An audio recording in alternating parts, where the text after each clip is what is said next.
S-Men. Red Skull, being the dastardly devil he is, made some backup plans in the case of his eventual demise. One such plan was a clone of himself who would come back in the modern era. Okay, side note, why do villains do this, making clones of themselves?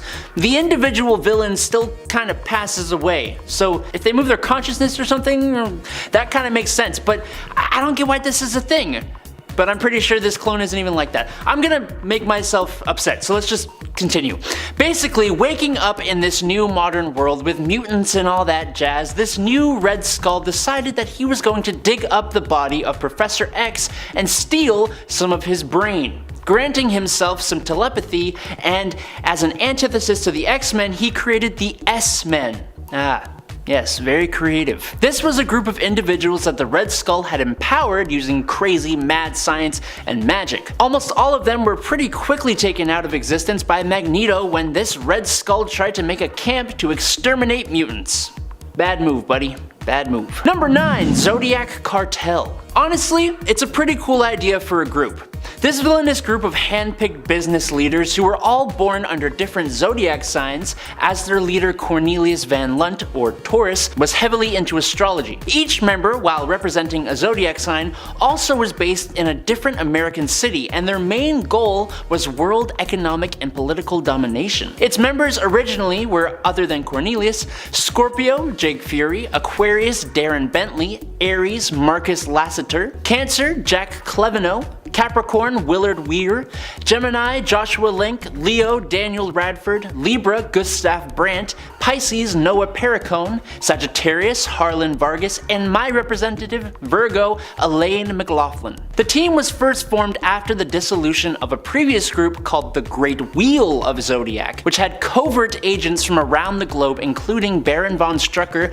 Dum Dum Dugan, and even Leonardo da Vinci. Its dissolution also led to the creation of S.H.I.E.L.D., Hydra, and Leviathan as well, so you could definitely say it was important and somehow still relatively obscure. Number 8. Dark Riders. Oh boy, the Dark Riders. What a weird group. No wonder we haven't seen them that much. The Dark Riders are believed to be Inhumans who for some reason allied themselves with Apocalypse, seemingly believing in his vision of a mutant-dominated world and his ideology of survival of the fittest. I don't know how Apocalypse convinced them that this was a good idea, but they do seem to be pretty into it, I'd say, so I gotta assume that he was just like really persuasive and didn't just straight up threaten them. But still, it's a whole weird thing. The Dark Riders, they're weird. The original roster included team members Foxbat, Gauntlet, Tusk, Hard Drive, Synapse, and Barrage. I mean, I feel like that also just says it all. Listen to those names. The Dark Riders. Number 7. Cassandra Nova. I love Cassandra Nova. With every issue of Marauders I am reading, I fall more in love with this strange and terrifying character. Cassandra Nova is basically Charles Xavier's evil twin, but she's also not a straight up evil twin. She is what the Shi'ar would actually call a Mumadrai. The Shi'ar believe that Mumadrai are basically evil twin spirits of newborns who must be defeated before said person can be born. So the idea with that is that like basically we all before we were born fought an evil version of ourselves.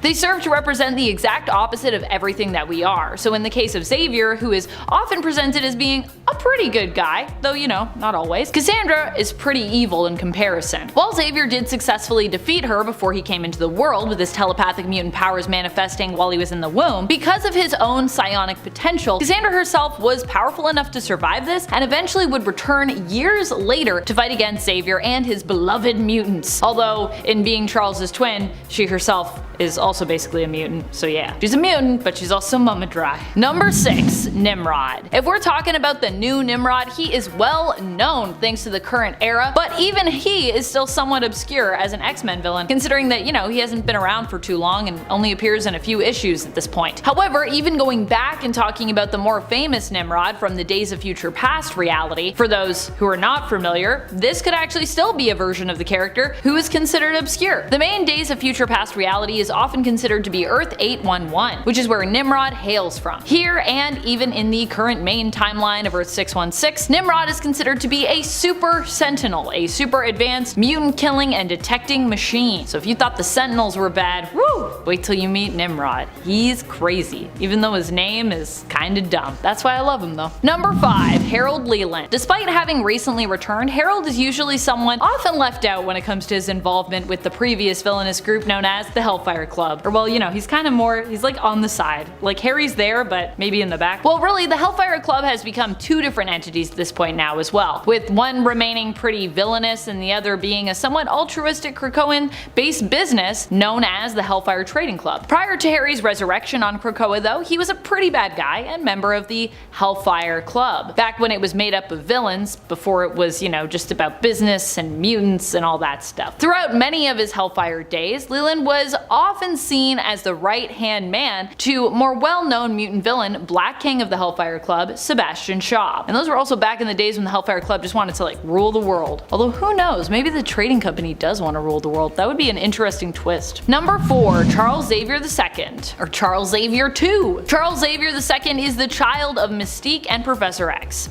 Wait.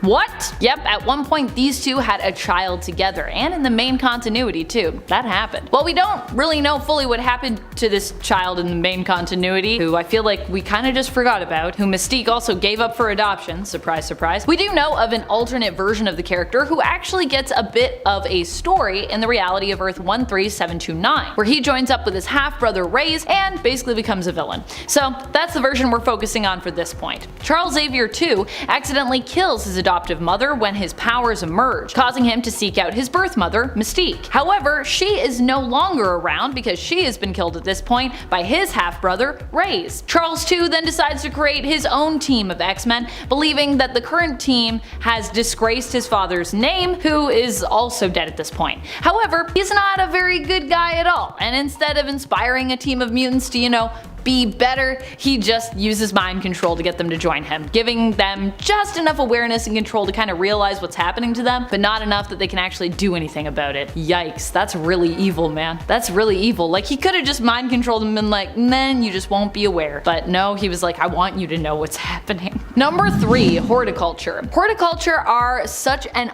awesome group of villain ladies. I really hope they do continue to appear for years to come and become super mainstream and not obscure. Like, I want to see them in the MCU. They deserve a live-action adaptation despite being pretty new. They made their first appearance in the 2019 X-Men series in issue number 3 and are a group of villainous women who plan to take over the world by controlling seeds and crops. In essence, they hope to drastically diminish the human population of Earth to return the world to a more natural state, thereby deciding through controlling seeds and crops as botanical scientists who will live and who will die. Number 2, Lucifer. Lucifer is another super old school villain who you may have forgotten about, or you never knew about to begin with perhaps. But you know who didn't forget? I didn't forget. I did not forget back when Professor X weirdly implied that Lucifer, as in maybe the devil at the time that he was bringing it up, was the one behind him losing the ability to walk. That happened at one point, and I was like, what is happening here? Now, Lucifer is not actually Satan though. He's not that Lucifer. He's actually an alien from outer space. I don't think it makes it better. Lucifer is a Quist from the planet Quistelium. He originally came to Earth to conquer it, but was foiled by Xavier, so he basically dropped a big rock on him. I'm not joking, that's pretty much what happened. Although initially implied to maybe be the devil, we later learn he is just a super advanced and intelligent alien dude. Though not too intelligent because, you know, the X-Men do defeat him. Number 1, Cordyceps Jones. Cordyceps Jones is one of the newest villains to pester the X-Men. He actively fought against the most recently retired roster in the current run, before Forge, Firestar, Iceman, Magic, and Havoc joined the team. Cordyceps Jones, however, only recently went up against the X-Men, having targeted Earth by putting a bounty on it after encouraging people to gamble on its destruction at one of his massive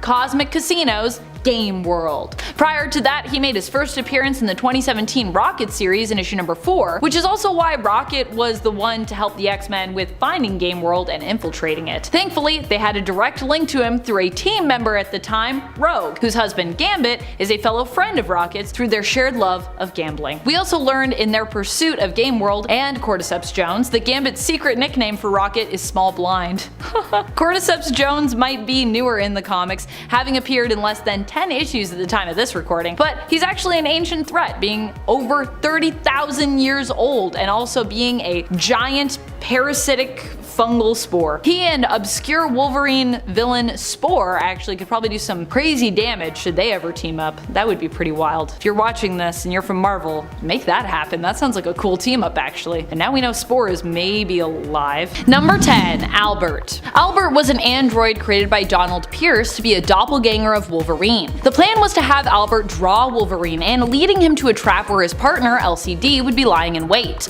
Albert initially seemed to be a pretty dangerous enemy to Wolverine, to be honest, especially after he was upgraded by his partner, LCD. LCD did this in hopes that he would be able to take out Wolverine so that she wouldn't have to, and he agreed to help her in this. After his upgrades were complete, she gave him the name of Albert, after Albert Einstein, because now he was not only much stronger than he was originally, but also much more intelligent than he'd been previously. While still not as strong as Wolverine, Albert proved to be a pretty menacing foe, for the time that he was a foe. And friends, before we move on to this next spot, if you are loving what we do here at Top 10 Nerd, please go check out our newest channel, Most Amazing Top 10 Anime. You're not going to want to miss it. Number 9. LCD. LCD has to be one of my favorite Wolverine villains out there. She appears to be a harmless little girl, but is really an android created by Donald Pierce to act as a bomb, in the hopes that she could be used to kill Wolverine. LCD was meant to operate as the bait in this plan and was supposed to not be advanced enough to fully understand the weight of her own sacrifice in it. However, when she was being built, she was accidentally given the maximum logic system. Oops.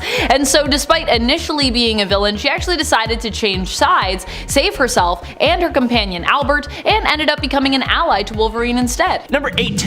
The Unicorn. The Unicorn suffers from having probably the least threatening of names, and honestly, when he first appeared in Tales of Suspense number 56 in May of 1964, Milos Masaryk, which is how I'm hoping you pronounce that, was just a Soviet agent assigned to security duty for a bigger bad, Anton Vanko, who eventually became the Crimson Dynamo. Dynamo's second finished project was a helmet with radiation beam weaponry called a power horn. Vanko offered this invention to Masaryk and taught him how to use it. So, yeah, the Unicorn was essentially another villain's lackey, but he did eventually get enhanced with superhuman strength and stamina, not to mention near impenetrable skin. He also eventually turned the helmet weaponry somehow into a third eye that can fire energy beams. It looked much cooler, I'll agree, but he was kinda crazy and he still kept on just being muscle for other villains, last of which would be Korvac. Number 7. Mr. Doll. Look, sometimes Marvel had to get really creative in their earlier days. They were still figuring out what worked and what didn't. I'm not saying that Mr. Doll, aka Nathan Dawley, who appeared in Tales of Suspense number 48 in 1963, didn't work. Okay, yeah, that's kind of what I'm saying actually. Yeah. The concept is actually quite a familiar one, almost like it's been done before by another comic book company.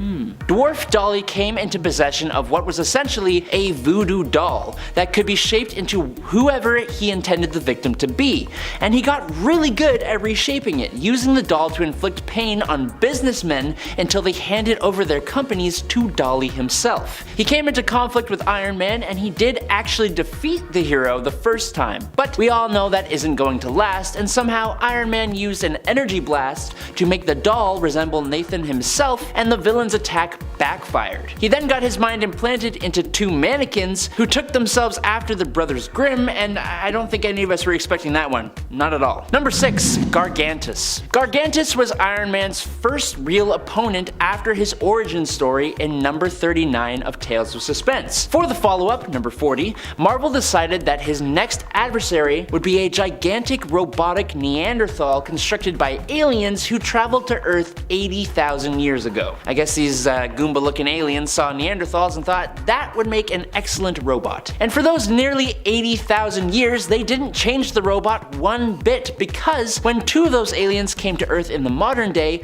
they brought the club-wielding Gargantus with them to lead the attack. Now, he did have mesmerizing abilities, which he used to force the citizens of Granville to build a wall around the city. Unfortunately though, for Gargantus, one of those citizens had a literal date with Tony Stark, and so he went to investigate, eventually defeating the robot with incredibly powerful magnets that ripped it apart. Number 5. Spy Master. While other obscure villains tread into the realm of ridiculous and hilarious, Ted Calloway, or Spy Master, is just plain awesome. He has actually been a thorn in the side of Tony Stark, breaking into Stark Tower multiple times. In one arc, he was the one who put together a team of other underutilized Iron Man rogues, including our buddy Unicorn, and breaking into Stark Tower, stealing some of Stark's tech. He was even able to steal tech for Justin Hammer, which was the spark for the awesome Armor Wars story arc. He has eluded capture multiple times and even let the world believe he was passed away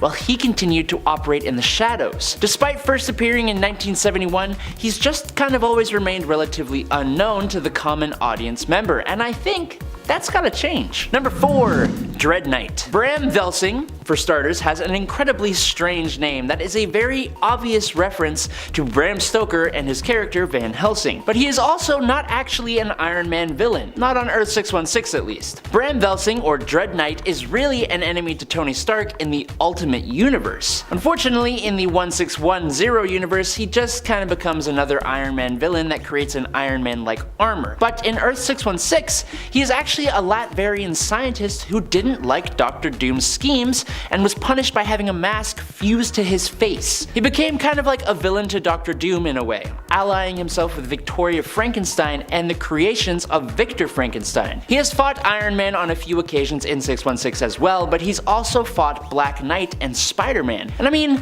an armored up man with a cool mask wielding a super cool lance riding a black winged horse? It's actually pretty cool. Number 3. Controller. I don't know what it is about Iron Man, but so many of his villains, even the obscure ones, are actually really neat. Granted, some are just dudes in suits, but what's cool is that for the most part they are other scientists or regular dudes who elevate themselves to something more. Controller is a prime example. Basil Sandhurst developed himself an exoskeleton to allow him to move and function after a terrible chemical accident. But with this tech, he also developed the ability to siphon and use the mental energy of others to control them and read their minds. Eventually, this technological ability became one he just possessed on his own, and it's caused him to go up against some real heavy hitters, including different iterations of Captain Marvel. But he will always hold a feud against Iron Man, Tony Stark, for all the times the Golden Avenger has defeated him. Number 2. Arsenal. Arsenal may actually be known to Iron Man readers. Originally, Arsenal was actually a creation of Howard Stark, Tony's father. It was a prototype robot weapon created by Howard during the Cold War. Now, there are actually two, Arsenal Alpha and Arsenal Beta, but we will mainly be talking about Beta. What makes this villain more imposing for Tony himself is the fact that Arsenal Beta's neural processors were based on Howard himself. Plus, he had a sophisticated guidance AI named Mistress, which was actually based on engrams of Tony's mother, Maria. Arsenal contains both Tony's mom and dad, huge influences in his life, making any battle with Arsenal a much more personal one. More recently, Howard and Maria, or Arsenal and Mistress, were both uploaded to Tony's E-scape, and thanks to Arno Stark, they were even given human forms, but unfortunately they will never truly be Tony's parents. And in at number 1 is Madame Mask. Yes, I know she isn't really the most obscure, but she is cool as hell, and not everyone knows about Guiletta Nefaria. Nefaria, working under her father, Count Lucino Nefaria, became the leader of the massive Magia crime family, and in one of her first moments she actually attempted to infiltrate Stark Industries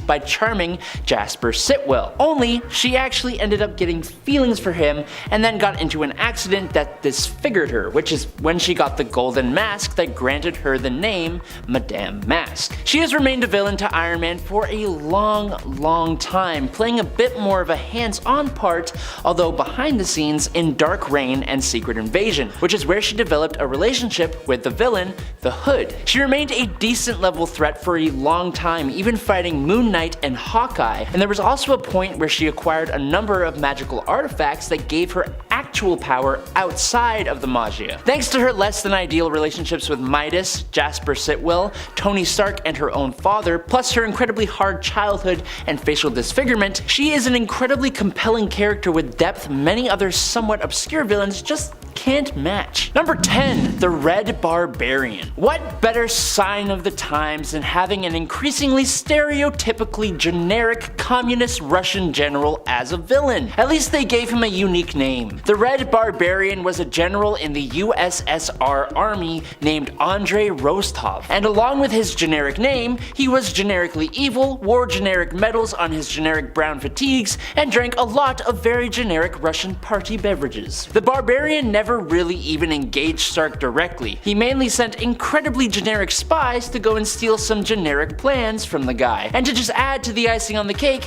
when the one interesting spy, the actor, managed to actually succeed in his mission, Andrei didn't believe him and had taken him out. Andrei did not believe him and had him taken out. He eventually just became another generic Russian guy taken out by the Winter Soldier. What a waste. Number 9. The Freak. Some of you may be surprised to learn that the Freak was actually Iron Man's best buddy, Happy Hogan. In some earlier Iron Man stories, Happy Hogan accidentally absorbs a large dose of cobalt radiation thanks to the Unnervator. This made him several times more powerful, which I gotta let you know is not how that works. Please do not irradiate yourself for superpowers. It will not go well. Nevertheless, in this form, he could discharge blasts of cobalt energy from his hands, had superhuman durability and strength, even becoming bulletproof, and he continuously radiated lethal levels of radiation which could have resulted in a nuclear explosion. Unfortunately, he was also just cray with this power, turning him into the Freak. Iron Man chased him and managed to lure him to his factory where he tricked him into walking into a maximum power burst of the Innervation Intensifier, hoping it would turn him back to Happy Hogan.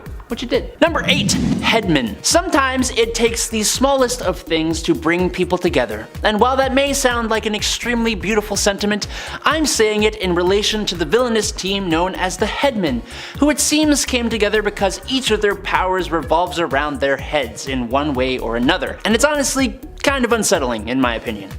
Bonded together through their heads, these scientists sought out world domination, bringing them into conflict with the Defenders, She-Hulk, and Spider-Man. This quartet consisted of Arthur Nagin, their leader, who had his head transplanted onto the body of a gorilla, Ruby Thursday, who replaced her own head with an organic computer capable of changing shape, Gerald Morgan, aka Shrunken Bones, accidentally shrank his own skeleton, including his skull, so he basically has really baggy skin, and Chandu the Mystic's head has been transplanted by Nagin onto a number of different bodies throughout his time, making him quite versatile. Number 7. Circus of Crime.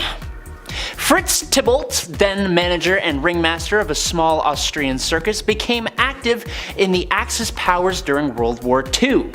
He was asked by German intelligence to take his circus to the United States of America to give performances in major cities while actually using his circus members' powers and talents in order to take out government officials. Fritz Tybalt's evil circus of crime consisted of Omir the Snake Charmer, Tommy Thumb, the Trapeze Trio, and Zandow the Strongman. However, Tybalt, who came to be known as the Ringmaster of Death, was captured by Captain America. But fast forward, and the Circus of Crime's new MO was giving a performance to a large audience. Then the Ringmaster would use the powerful mind control device in his hat to put the audience into a trance. The circus members then robbed the audience, who would remember nothing about the thefts when the Ringmaster released them from the trance, and the performance continued. This criminal circus fought the Hulk, Spider-Man, the Hawkeyes, the Avengers, and others. Number 6. The UFOs.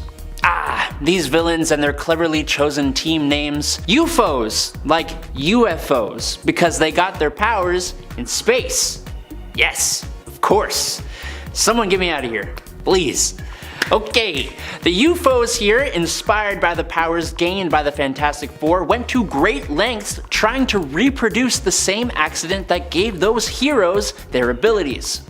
The attempt succeeded, but they were interrupted by Bruce Banner, who discovered their ground control facility and was able to bring the shuttle down, because he thought it had been exposed to the cosmic radiation by accident. They were none too happy, as they thought they could have been made even stronger if he had not interfered, and they displayed their newfound powers in a frankly pretty awesome fight with the Incredible Hulk, even if they lost. Vapor has the ability to alter her form into any known gas. Vector gained the power of telekinesis from cosmic rays. X-Ray has been permanently transformed into a living energy field with the power to expel forms of heavy radiation capable of hurting even the Hulk. Ironclad has been permanently transformed into organic metal steel. He has superhuman strength, durability, and the ability to decrease or increase his own weight. His fight with the Hulk literally shook the universe, which is super cool. You should probably check him out. Number 5, the Frightful Four. A second group inspired by the Fantastic Four. Yes, the Frightful Four also did not come up with a very clever name.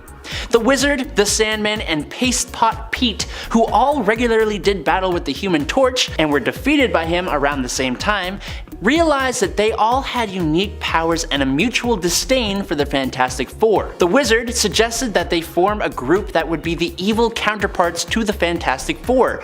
A great idea, but it's just 3 dudes. They need a 4th member to their group, and what do you know, the Wizard had heard of a strange woman hiding out on a remote island on the Mediterranean who had complete control of her hair. Traveling there, the Wizard convinced Madame Medusa to join their ranks. Now this Madame Medusa was actually Medusa of the Inhumans, as some of you may have guessed, but she was kept under the influence of the Wizard using a device that kept her memories forgotten to her. They made their first attack at Mr. Fantastic and Invisible Woman's engagement party, which is kinda just rude if you ask me. Number 4, Wrecking Crew. When Dirk Garthwaite, otherwise known as Wrecker, held onto his enchanted crowbar, he invited his 3 chums, ex-physicist Dr. Elliot Franklin, ex-Army Master Sergeant Henry Camp, and ex-farmhand Brian Kalusky to come and do the same in the middle of a thunderstorm. When lightning struck the crowbar, all 3 men were empowered, becoming Thunderball, Bulldozer, and Piledriver respectively, and coming together to be the villainous Wrecking Crew. These mystical strongmen were mainly an enemy to Thor, but they originally fought against the Defenders. This group has actually been around for a pretty long time and have battled many a superhero. The Fantastic Four, Avengers, Omega Flight, Spider-Man, the Thunderbolts, and even got into a fight between the Marvel and DC universes. Number 3, Menagerie. The Menagerie is likely a more recent evil team, showing up for the first time in Amazing Spider-Man Volume 3, Number 1 in April of 2014, when they tried to steal valuable decorated eggs from an antique store and were pretty easily defeated. So like, from the get-go, the impressive feats are on the lower side of the list, if you know what I'm saying. In fact, I'd say the most famous thing they've done is when they disintegrated Spider-Man's spider suit, making him have to create web underwear for himself. And it's kind of the underwear that is remembered here, not the menagerie. The animal-themed criminal team was created by White Rabbit, and its members included Hippo, Ox, Skyne, who did the spider suit disintegrating, Squid, Swarm, and, wait for it, Panda Mania. Nice. The Menagerie also is known for trying to rob a club where Nadia Van Dyne was celebrating her birthday with numerous other heroes, which, as you can imagine, it didn't go too well for them. Number 2, Death Throes. Remember how the Headmen all came together based on their head-related powers? Well, I'll do you one better. How about the Death Throes, whose powers and names all have something to do with commonly throwing stuff? The ringleader, threw together teammates Bombshell, Knick-Knack, Oddball, Tenpin, and Throwdown into a group that works really well together, juggling their weapons between each other and doing battle with characters like Captain America, Crossfire, Hawkeye, and even Loki of all people, who stopped the group from robbing the big top casino in Las Vegas. The Marvel Wiki even lists their origins as quote-unquote joint effort to perform criminal and mercenary acts while using juggling expertise. I honestly kinda had a hoot putting together this point, as I can't believe this group of villains even exists. And lastly, at number 1 is Horticulture. Okay, of all the teams on this list, I think the Horticulture are my favorite. For starters, they look so cool. But then, you find out it's a bunch of older women between the ages of 64 to 81 who are all expert botanists and want to bring Earth back to its more pristine time when it had about 7 billion less people on it. I just love how they use their regular names and the names just kinda suit their age and interest in plants. I don't know how, but they kinda just do. Augusta Bromes, Lily Lamus, Edith Scutch, and Opal Vetiver. Gosh. But yes, that's right, these ladies want to basically exterminate most of the Earth's human population and bring plants back to the forefront, specifically flowers. This goal brings them into conflict with the X-Men in 2019's X-Men number 3. Beyond biological modifications believed to have been made to themselves, the women of horticulture are experts at manipulating the environment to suit their extinction agenda, and they're also computer programmers, selling software to Orcus to monitor Krakoan gateways. But seriously, look at them. They're just awesome. Number 10. General Koi. General Koi is the criminal uncle of Jean Koi-Man, aka mutant hero and New Mutants and former X-Men member Karma. He was pitted against Wolverine under the guise of Patch in Madripoor as a result of Logan allying himself with Koi's rival, the still criminal but more respectable Tiger. And friends, before we move on to this next spot, if you are loving what we do here at Top 10 Nerd, please go check out our newest channel, Most Amazing Top 10 Anime. You're not gonna want to miss it. Number 9. Romulus. Romulus is an often forgotten villain, although some of you may occasionally remember that he exists. He claimed to be super old and to have originated from a lupine tribe who were descended from dogs or wolves as opposed to apes. He's also claimed to have been a Roman emperor, but it's more than likely that neither are true, since both claims were tied to his connection to the lupines, which he later stated, never existed but were a lie he told to distract Wolverine. This pretty much sums up most of what Romulus was presented as. A greater than life villain with all these powers and motives to destroy Wolverine and ties to the foundation of Weapon X, but without any real foundation from him to work from, as many of his loose ends ended up kind of like dropped and not really going anywhere. Number 8. Manchester Black. Technically, Manchester Black is supposed to be an anti-hero, apparently, but like almost everything he's done feels like a villain kind of thing to me, I don't know. Manchester Black is actually a pretty strong telepath and telekinetic, and he did kind of horrible things with this power. Like on New Earth, he ended up revealing Superman's secret identity to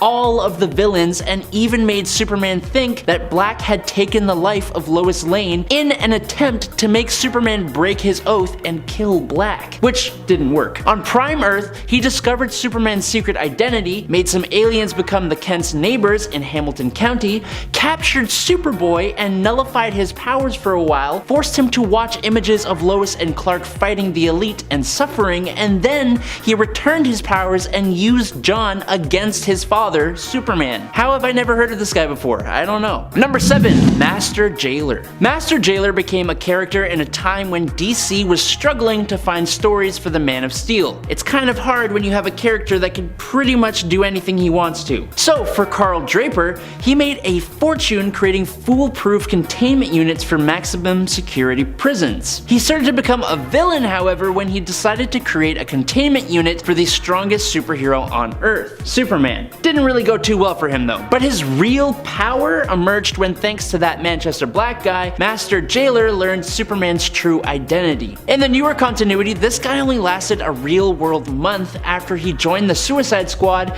and used his abilities to contain an explosion, which ended his life. Number 6. Silver Banshee. Siobhan McDougal comes from an old Irish family whose firstborn members are cursed with the powers of these Silver Banshees. When her father passed away and she was next in line, her uncle and brother opposed her, not wanting a woman to lead the clan, which kinda sucks. While performing the ritual without her uncle's consent, her brother interrupted it, causing her to be sent to the Netherverse for centuries. Eventually, the Crone brought her back and bestowed the powers of the Silver Banshee on her so that she could exact her revenge. Now, she first appeared in Metropolis when Superman was a confident little tyke in 1987, and she actually nearly took him down permanently with her voice-based ability abilities, which a lot of people on this list can't say for themselves. One of her best moves was that if she knew someone's name, she could actually take their life in one fell mouth movement, which she used against Superman after learning his true Kryptonian name, although it just heavily stunned him. Again, he's one tough son of a gun. Number 5. Hobby Robber. If I ever become a villain, I really hope I have an extremely specific MO like Hobby Robber. Now, in case you didn't connect the dots, Hobby Robber, Lucius Spruce, has a thing for stealing people's hobby-related items, which is honestly so underrated in terms of how absolutely annoying that would be. Like, could you imagine being a painter or someone who makes model airplanes or something like that, and he just keeps stealing your paintbrushes or like your tools? It would drive me up the wall. For Superman, the Hobby Robber decided to set himself to stealing from Clark Kent's clock collection. You didn't know Clark Kent had a clock collection? Well, you're not alone, because I think he has only ever had it the one time Hobby Robber appeared back in Action Comics number 73 in 1944. Number 4. The Dummy. While the villain known as the Dummy was technically a vigilante villain, he has gone up against the Man of Steel himself, although extremely unsuccessfully, which shouldn't be surprising as the Dummy is either a very small man or a wooden ventriloquist dummy brought to life, who wields a walking stick that can fire a force beam and is really smart, which I feel like is untrue given the fact that he has tried to take on the Man of Steel while being 3'1". But hey, he had the courage to try his best, which is still something, so I can, The Dummy first appeared in Leading Comics number 1 in December 1941, and the best thing about this character is the fact that we actually don't know if he is or isn't an actual ventriloquist dummy. Number 3. Titano. Maybe it's just me, but I noticed a lot of villains from DC Comics happen to be apes. I read a lot of comics, it's kind of part of this job, but I have never fully understood why DC specifically has a majority of ape-based supervillains. Titano, though, is one of the more interesting ones. As a chimpanzee in a space program, he got bombarded with cosmic radiation that made him grow to an absolutely ridiculous size, go rampaging in Metropolis, and for some reason, he can now shoot beams of green kryptonite radiation out of his eyes. It's a perfect ability to use against Superman, which is crazy how that works. I don't know. The kicker for me, though, is how Superman defeats Titano by throwing him back in time to let the dinosaurs just deal with this massive ape. Number 2. Mr. Z, or Mr. Z, whichever you prefer. Now, I'd be lying if I said the concept for Mr. Z wasn't at least somewhat cool. His whole shtick is being immortal and traveling through time to trap famous people throughout history in a crystal that sits on top of his walking cane. Now, Superman, being one of the most popular and important heroes, obviously meant there was going to be at least an attempt to get inside that crystal. Unfortunately for Mr. Z, Superman's Kryptonian heritage just means that he is invulnerable to the crystal. Not only invulnerable to it, but he can overload the crystal, destroying it and releasing all those trapped inside. Geez, I wonder why DC started struggling to make Superman's stories interesting. I don't know, maybe it's because he can just do whatever he wants. As for Mr. Z, he would face Superman twice more, once back in 1943 and again when the pair got stranded on an island and Superman got rescued, but Mr. Z was literally just left there to starve. How heroic, Superman, how heroic. And in at number 1 is Blue Matt. Here's how obscure Blue Matt is. On both of the wikis I checked out for this character, there was basically zero information. Matt appeared only in World's Finest Superman and Batman number 312 and 313 in 1985 as a member of the villainous group known as The Network. They arrive on the scene and instantly start explaining their powers while they start attacking people, which is an interesting way to go about it, but there you go. Other members can control sound waves, electrocute people, disintegrate people, all that fun villain stuff, but Blue Matt, he goes invisible. And he can turn other things invisible, like when he turned a wall invisible that Batman just runs right into when he's trying to attack Blue Matt. Blue Matt also seems to be the most shy one in the group as he keeps umming and ahhing whenever he talks, which is honestly kind of adorable. I can't lie. Number 10. Mr. Fear. Zoltan Drago was the owner of a failing wax museum who was trying to create a chemical that would bring his wax sculptures to life so that he could create his own private army. Unfortunately for him, his plan to have an army of wax celebrities would not come to pass because, you know, that's not how chemistry works. However, in his attempts, he did inadvertently manage to create a chemical that could be used to fill any foe with indescribable fear. So he said, meh, close enough, and he developed a gas gun that could shoot this formula, and he became Mr. Fear, presumably because Scarecrow was taken. He fought Daredevil a few times, making Matt have to live up to the moniker of the Man Without Fear. He was later killed by the villain Samuel Saxon, who took up the Mr. Fear mantle before he died and became the robotic villain Machine Smith. When this happened, Matt Murdock's rival from law school, Larry Cranston, became the third and current Mr. Fear. Number 9. The Jester. It's difficult to break into acting. It's a tough industry, as Jonathan Powers discovered. After years of struggling, the egotistical actor was cast in a production of Cyrano de Bergerac, but his performance was not well received, and he was booed by audience members, panned by critics, and fired after the show's opening night. After this, he decided to learn as many skills as possible to make himself a more versatile and hireable performer, taking up bodybuilding, gymnastics, and fencing, just to name a few skills. Perhaps due to his mammoth ego, he refused to take any actual acting lessons,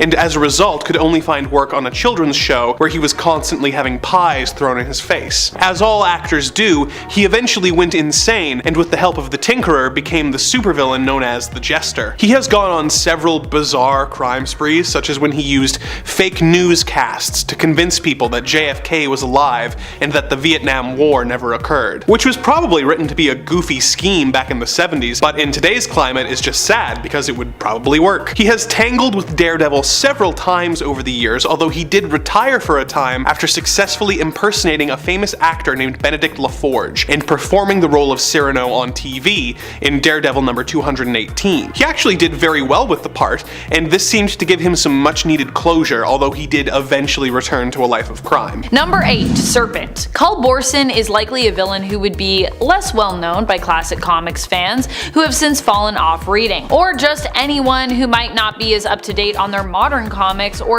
only started reading modern comics in recent years. Cull Borson made his first appearance in part of the Fear Itself event, appearing in issue number 1. He was introduced as the God of Fear, Odin's brother, who was the rightful ruler of the 9 realms, at least initially, the All-Father prior to Odin. However, due to the fact that he did not keep his word when it came to listening to his brother's counsel once he became All-Father, and also chose to rule with fear, he ended up being usurped. Odin could not bring himself to kill his brother and so decided to seal him away deep beneath the ocean. Typical Odin move in my opinion. The reason we never saw Cull until 2011 in the comics was because of his origins, with him being imprisoned for eons. He only emerged during Fear Itself, but was of course defeated and later was killed again during War of the Realms. He's definitely spent more time dead than alive in regards to Thor's overall narrative in the comics. Number 7. All Black. While Gore is likely well known now thanks to his appearance in the Marvel Cinematic Universe, the MCU, the All Black has yet to be introduced to us yet. Nor its creator, Null. These two characters might be more elusive to fans who have not dived deep into the well of comics. The All Black is basically like Venom, a symbiote, and in fact the first symbiote ever created by Null, the god of symbiotes. The All Black Necrosword ended up being retrieved a long time ago by Gore, the God Butcher. Well, Gore, and then he became the God Butcher, who used the All Black as an instrument of vengeance,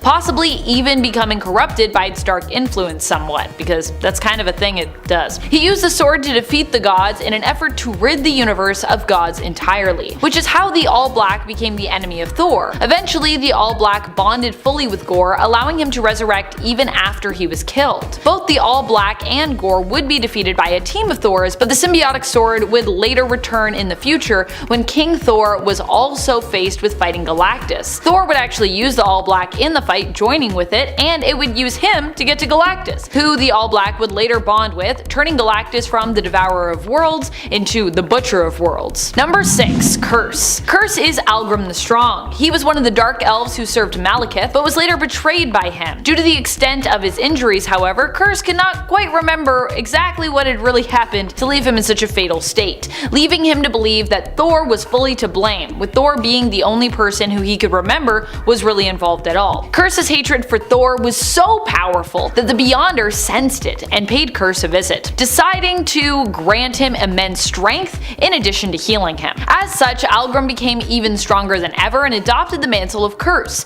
setting out to hunt down Thor. However, Curse would later remember the truth of Malekith's involvement in his initial demise and would later turn on him instead. Because yeah, Malekith kinda messed him up there. Number 5. The Midgard Serpent. While Jormungand is known for being an iconic Thor villain in terms of mythos, the serpent does not appear that much. In fact, Cull Borson's serpent, Thor's uncle, is probably more well known as a villain, and even he only really showed up a few years ago in the comics, first appearing just over a decade ago in 2011 in Fear itself. Oddly enough, although not his uncle, Jormungand is another serpent who also happens to be related to Thor as well, being rumored to be his nephew, the son of Loki and Angrboda, both frost giants. Because Jormungand was believed to be a future threat to the gods of Asgard, he was banished, sent to the depths of the ocean on Earth, becoming known as the Midgard Serpent, with Midgard being the name that Asgard uses for the realm of Earth. And you know, that's apparently where serpents go. Number 4. Curse. There is not only one curse, but actually two in the comics. For a time, Lady Waziria took over as the new curse. Initially, she was a dark elf who, after being betrayed by Malekith herself, became his enemy, seeking revenge against him. As such, she joined up with the League of Realms, heroes from the 9 realms who had banded together to hunt down and apprehend Malekith. There's the 10 realms now, but it might have been the 9 realms only at that time. Later, Malekith would actually capture Waziria and force her to become the new curse, taking Algrim's place. However, she was only cursed for a few years, from 2017 to 2019 in the comics, so some might not remember this, and considering how Curse is pretty much fully covered, some may have not even known that this version of the villain was Lady Waziria herself, because, you know, we don't really see much of her face or anything. Number 3. Those who sit above in shadow. To really understand the cycle of death and rebirth and why it happens is to know those who sit above in shadow. At least the cycle of death and rebirth as it applies to the Asgardians and the Norse gods. And also you have to be pretty deep in the Thor mythos to know of those controlling villains. They are beings who apparently orchestrate the death and rebirth of the gods, feeding off the energy of mass destruction and world-devastating events like Ragnarok. Thor himself was actually a part of Odin's plan to defeat those who sit above in shadow, which was shown to have succeeded, but then later was revealed to have not completely worked. Or to have completely worked, but then those who sit above in shadow, I guess, simply returned afterwards. You know how it is. Number 2. Seedring the Merciless. Seedring the Merciless only made a few appearances in the comics. Less than a handful, I believe. Seedring was initially one of the members of All-Father Odin's council. However, after Odin learned that Thor had revealed his true identity to Jane Foster, he decided to take away Thor's power as a punishment. Y'all know Odin, for years, was not a fan of Jane Foster. He definitely did not ship Thor and Jane together. But Odin could not bring himself to take Thor's power, and so had Seedring do it for him. However, Seedring became ambitious as a result of the newfound power coursing through his veins. Rather than pass it on to Odin, as he was, you know, supposed to do, he instead became an adversary of both Odin and Thor by attempting to usurp Odin, take over Asgard, and become the new Allfather instead. Number 1. Replicas. Replicas only appeared in one single issue, both making their debut in issue 141 of Thor, but also seeing their demise in the very same issue. I love a one-shot villain. Although I would say Replicas represented the real danger in this issue,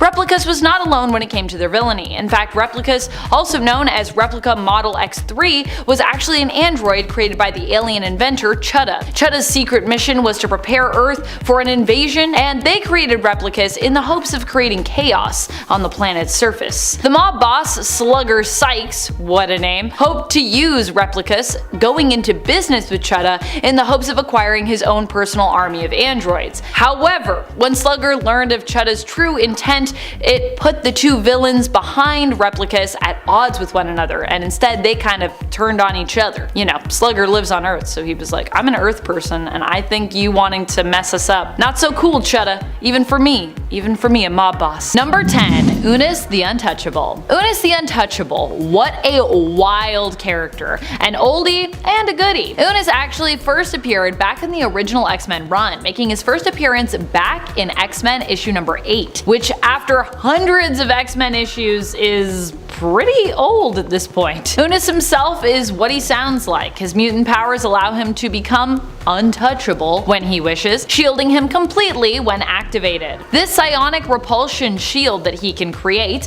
can be as thick or thin as he wants. Unus, whose current civilian name is Gunther Bane, has also been shown to be capable of reaching through the shield himself if needed, without dropping it entirely. Pretty powerful. It's not so powerful if someone comes and tries to make the shield something you have to deal with all the time, which is how they defeated him the first time though. And friends, before we move on to our next spot on this list, if you love what we are doing here, if you love obscure X-Men villains like me, be sure to give this video a thumbs up. Number 9. Nemesis. This character rose to notoriety under a different name and is commonly referred to and known by that codename, but we can't say it here on YouTube, so instead we're gonna go with this other name, Nemesis, which is also a very AOA name, so yeah. Nemesis is known in the Age of Apocalypse reality for being the son of Apocalypse. At least, the alleged son of Apocalypse. I think we pretty much know at this point. We also don't know who his mother is though, so that's still a mystery. But it probably wasn't the woman we now know as Apocalypse's wife in the main continuity thanks to modern X-Men books, Genesis. She's also kind of a confusing name for her to have in regards to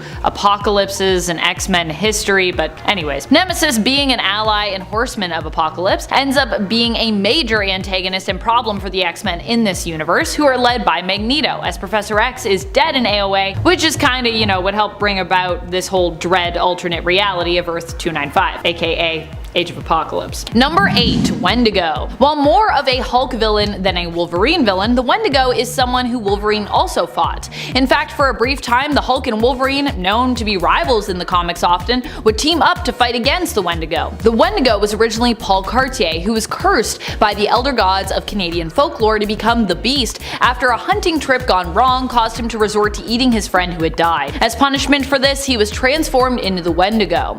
His sister Marie attempted to transfer the curse of the Wendigo to the Hulk, but in the end, his fellow friend and hunter, Georges Baptiste, took on the curse willingly. He would also later become a temporary Wolverine villain, as then he would become the Wendigo for a while. Number 7. Geist. Geist is a villain who honestly was a little short-lived for how vile he was. He is one of the worst people, and that's what makes him one of the best villains, at least in terms of having a villain that you can really hate.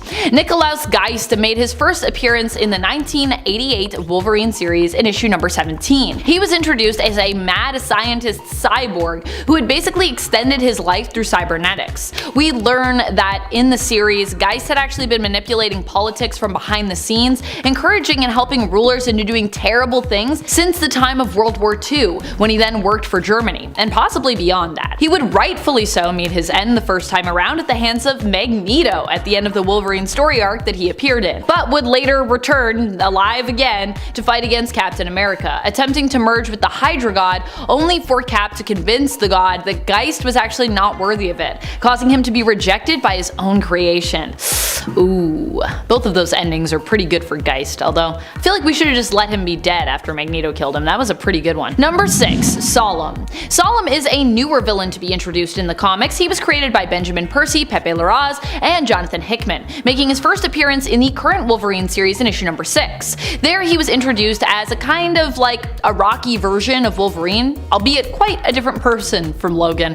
While Logan generally prefers to be on his own and like wallow in his past and sometimes his current miseries, Solemn is more of a hedonist who prefers to celebrate life and be surrounded by beautiful people, delicious food and wine, and indulge in general debauchery. He has adamantium skin, whereas Wolverine has adamantium laced bones. Both of them were required to get Muramasa blades as well to participate in the Otherworld tournament during Ten of Swords, and jointly ventured into hell to do so. Solemn has already sold out Wolverine multiple times, despite having only made a few appearances in the comics as of yet. Number 5. Hunter in the Darkness. The Hunter in the Darkness is an interesting character. While Wolverine did once free the werewolf-like being from a trap years ago, they still remained an adversary of Wolverine. However, it has been implied in the comics that there is a sense of camaraderie between these two. Initially, when we first meet the Hunter in the Darkness, it was made to seem, and in fact, some characters in the issue did think, that the Hunter was actually a more feral version of Logan. Hunter in the Darkness first appeared in issue number 34 of the 80s Wolverine series,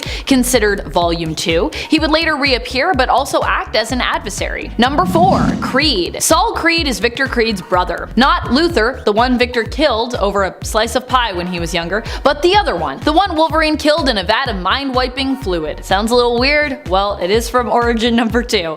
All in all, a pretty strange story and series, but it's got its moments. In fact, this is also the same story where Clara Creed, sister to Victor Creed, also fights to free Wolverine from Mr. Sinister's grasp and ends up falling in love with him. I know, it's pretty weird that Logan was in love with the Creed, but that's a thing. Unfortunately, Saul sells Wolverine out, and when Saul also confesses that he can't live without Clara, Logan sees that she'll never be free as long as he's around, so he basically drowns Saul. The vat of mind-wiping fluid that's in it was Sinister's, and he was going to actually use it on Logan, and presumably I guess on other people, as it's a pretty big vat. Like Victor and Clara, Saul had a healing factor, but he couldn't heal from the drowning. As often happens with people that have healing factors, water is their enemy, and so is mind-wiping fluid apparently. Number 3, White Ghost. Roddy McLeish, which what a name, appears much later in the 90s in the Wolverine run that started back in the late 80s. He appears for only a few issues, making his first appearance in Wolverine issue 119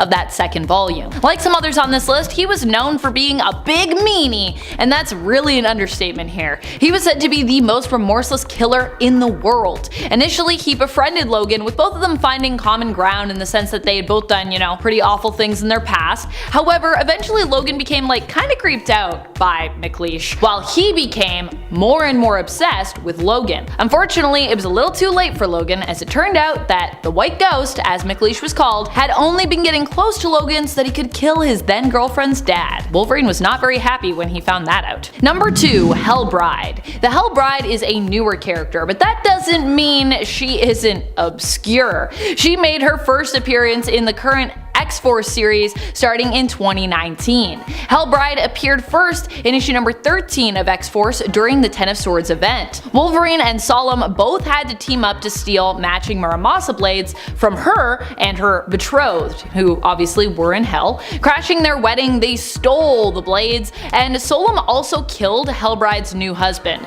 causing her to forever become an enemy to them both and swear revenge on the duo. Which of course, Wolverine's like, this guy, why are you killing husbands? Don't do that. During the AXE Judgment Day event, she returned to get her revenge, and because she came up to Earth, was thereby also subject to being judged by the newly created celestial god, the Progenitor. Hellbride also seems to be the daughter of a demonic being known as the Beast, who sometimes claims to be the devil himself, going by other such aliases as Lord Azazel, Beelzebub, and Lucifer. Number 1, Athabasca Ike. Oh boy. Athabasca Ike is similar to the Snow Queen I mentioned on my part 1 of this list. Well, not similar in the sense of appearance or powers or anything like that, but similar in the sense that they both only appeared in one single issue.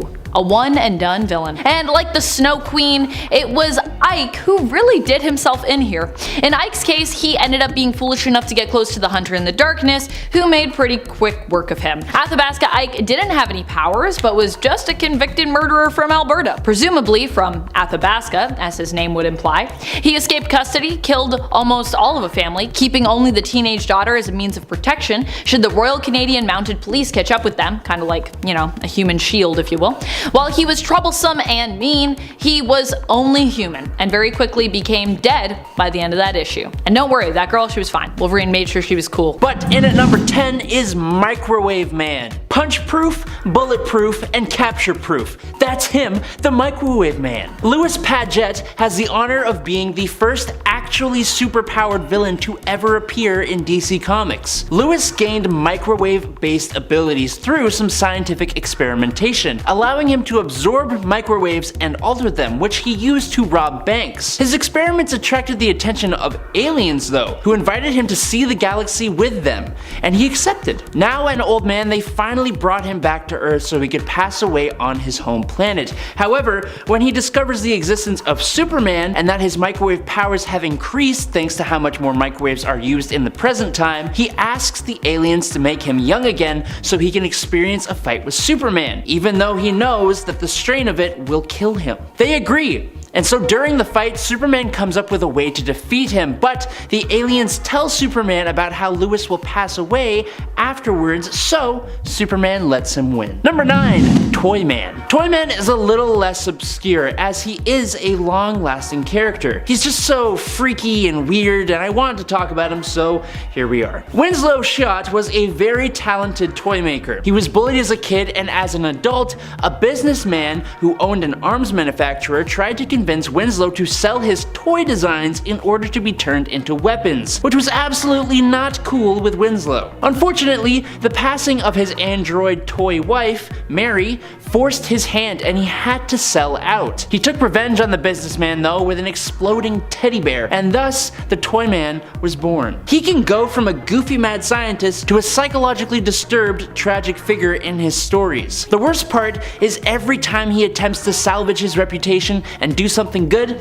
something tragic usually drives him further into darkness. Number 8. Roughhouse. Roughhouse is definitely a lesser known villain, though maybe one of the more well known of the obscure villains on this list. I love his story with Wolverine. Although he starts out as a villain and a brute, he later kind of becomes Wolverine's ally after he was sold off by General Coy to be used for experimentation, which is pretty messed up. Even Wolverine felt bad for this guy, despite being his rival and him being an enemy to him on Madripoor. Wolverine decided to go after him and as such became embroiled in a major political conflict in Tierra Verde. Not to be confused with Terra Verde, a different republic that also exists in Marvel Comics. Yeah, I know. That's a lot. I just realized that myself and I was like, wait, these are 2 different places. Despite Roughhouse saving Wolverine though and becoming temporary allies, Roughhouse would go back to being a straight up villain of Logan later on. Number 7. Bloodscream. Although close to being tied in appearances with Roughhouse since they generally appear together, Bloodscream is slightly more niche than Roughhouse, but only slightly. He is the main partner to Roughhouse, the one he returned to after seemingly appearing as an ally and friend of Wolverine after he and Sister Salvation saved his life, cleansing him of the spore infection he'd received thanks to Geist's experimentation on him in Tierra Verde. Bloodscream, however, never had such a redemption arc. He possesses vampiric abilities which are tied to mysticism, having been cursed by Dagu, a healer who cast an eldritch spell on him while he was on the brink of death.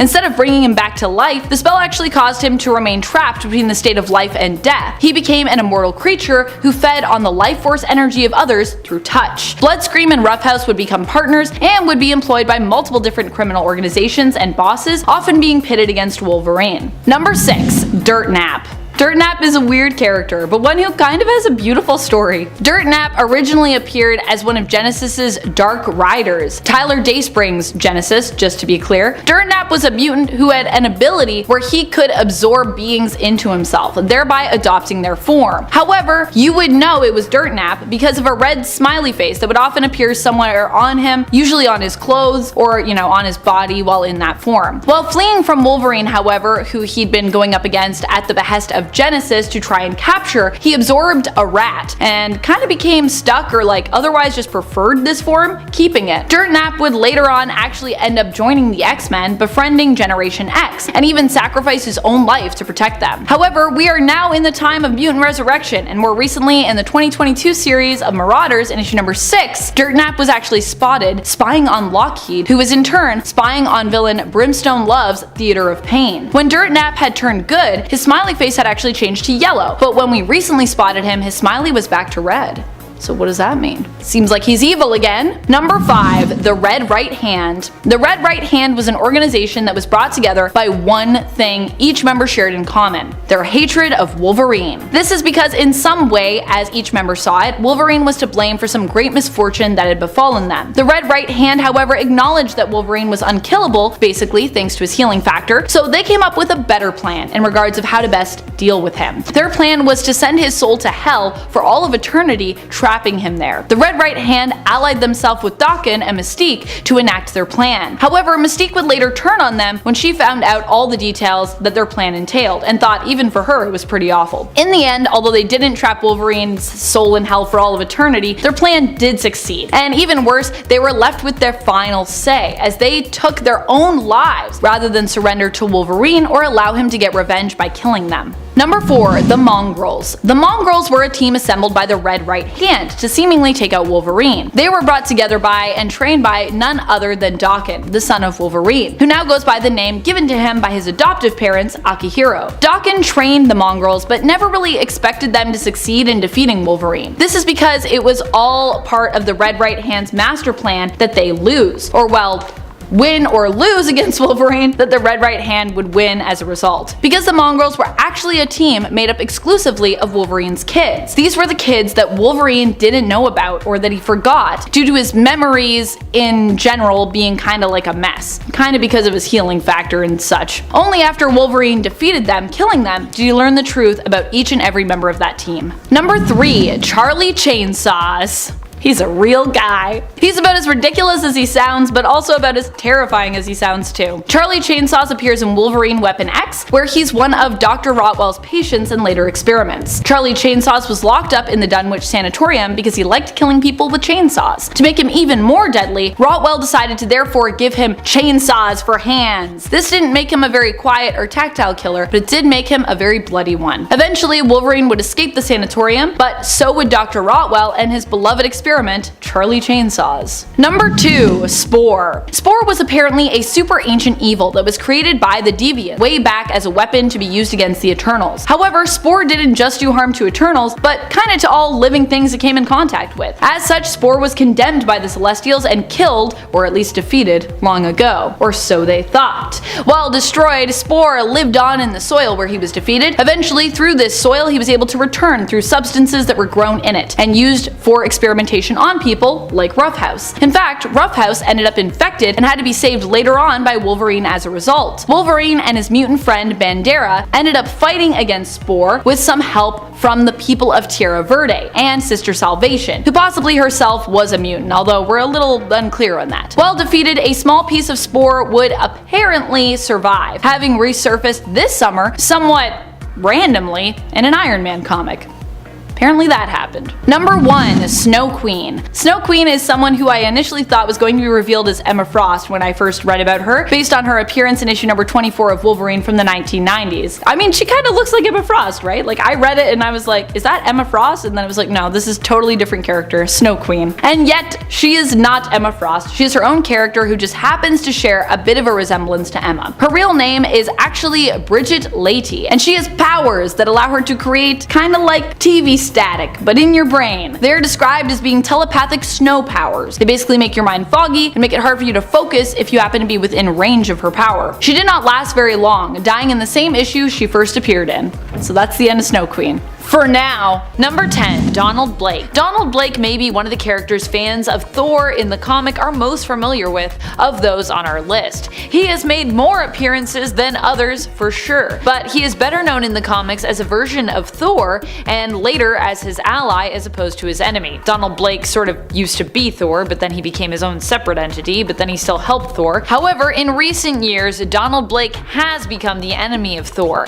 after he was locked away in a fantasy realm. Having learned the truth of his false existence there, he called to Thor for help, but when Thor never answered, Blake began to unravel, believing that Thor had abandoned him. He started to strike out first at those who he could, the fake beings living inside the dream reality with him. But once free from reality and back in the real world, Blake came after as many Thors as he possibly could as he sought revenge. Blake vowed to destroy all who did or had carried the mantle of Thor. And friends, before we move on to our next spot on this list, if you love what we do here at Top 10 Nerd and you love obscure Thor villains, be sure to let us know by clicking that like button on this video.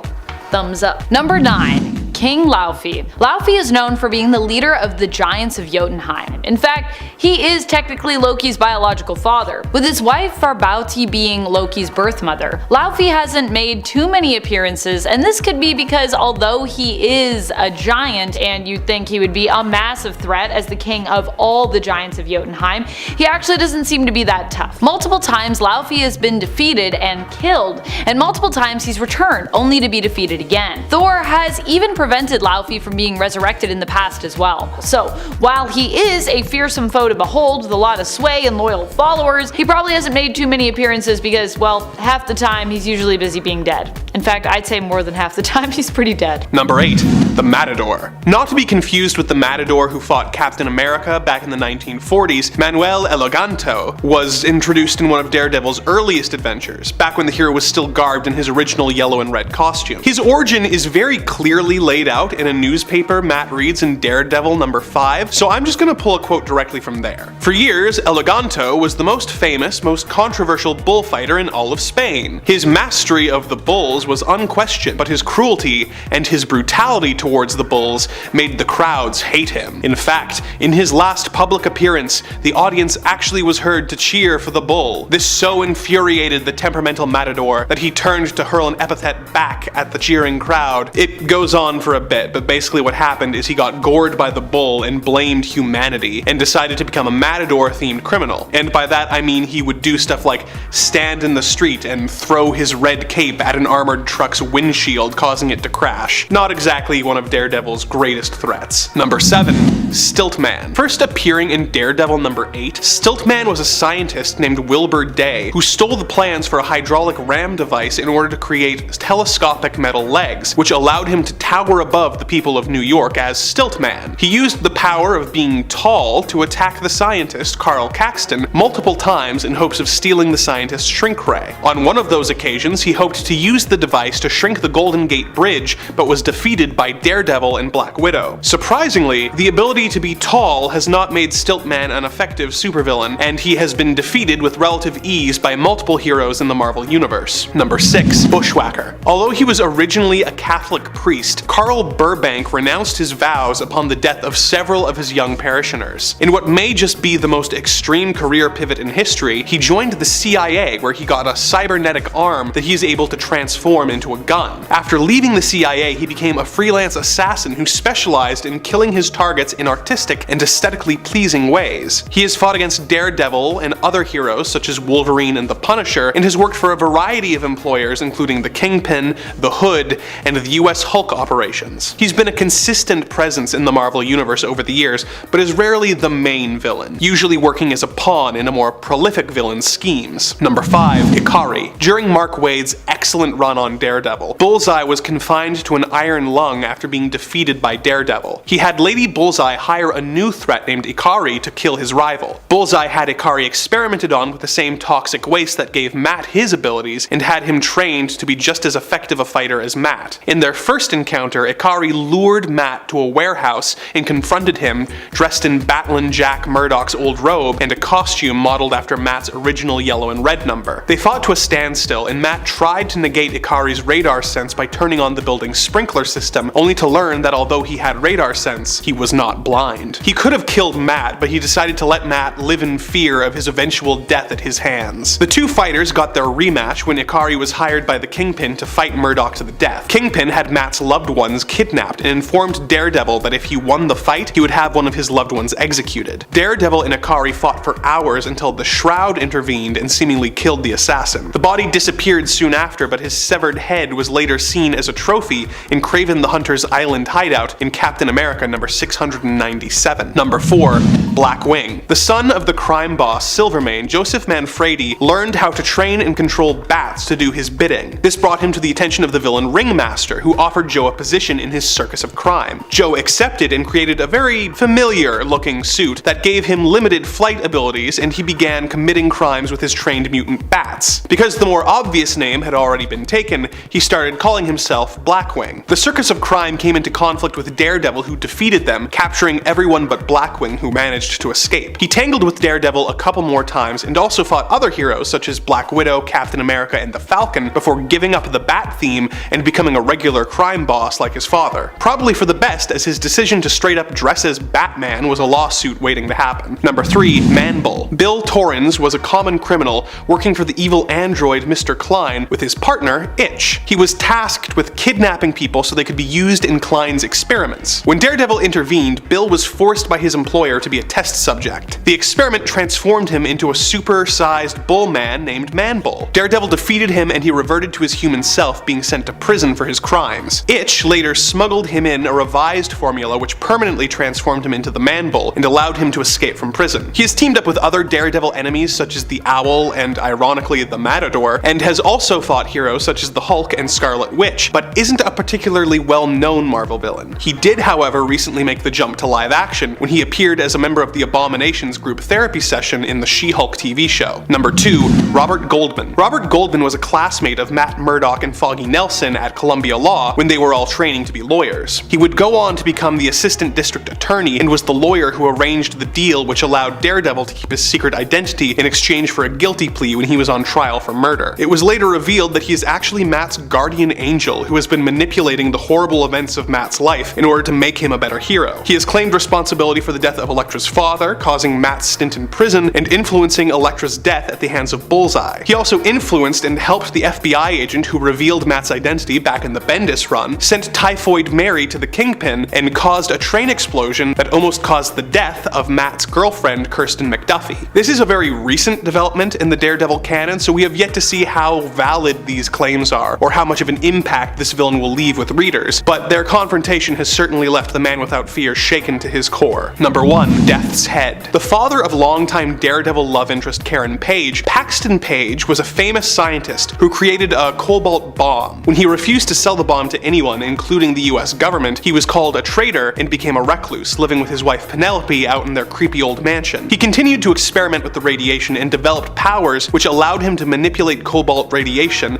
being able to form and throw fireballs at his enemies. He was driven mad and began dressing as a figure from Karen's childhood nightmares, wrapping himself in bandages and wearing a skull-like mask. He developed a formula which turned everything but the bones on his horse invisible and began haunting the grounds of his mansion like a Scooby-Doo villain. While fighting Daredevil in his secret laboratory, a vat of molten cobalt tipped over and almost killed his daughter. He regained his senses for a moment and pushed Karen out of the way, getting caught in the spill himself and killed. He was only featured in 2 issues of the comics, Daredevil Volume 1 issues 56 and 57, but given how things ended for his daughter, a story featuring him returning for revenge on Daredevil could be a lot of fun.